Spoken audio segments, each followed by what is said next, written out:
सिंधुदुर्गामध्ये धक्कादायक प्रकार समोर आला। गेले 4 दिवसापासून बेपत्ता असलेली अंगणवाडी सेविकेचा मृतदेह कणकवली तालुक्यातील वसरगाव येथे मुंबई गोवा महामार्गाच्या लगत असलेल्या एका पटांगणामध्ये जळलेल्या अवस्थेमध्ये सापडून आला। त्यामुळे एकच खळबळ सिंधुदुर्गामध्ये उडालेली पाहायला मिळाली।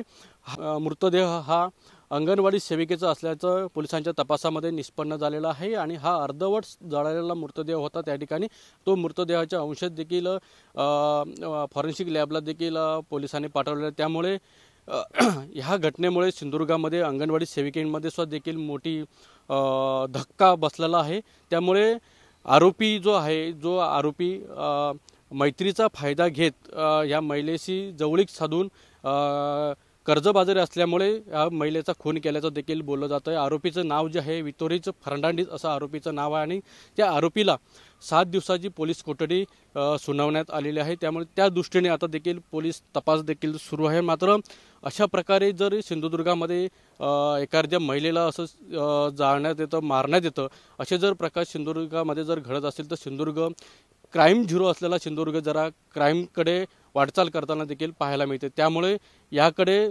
पोलीस यंत्रणेने देखील गांभीर्याने लक्ष देणं गरजेचं आहे। अनंत पाताडे, TV9 मराठी, सिंधुदुर्ग।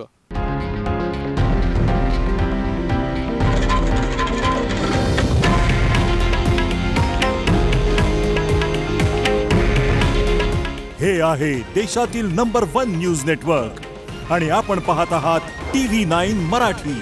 काळजी तुमची, हित महाराष्ट्राचं।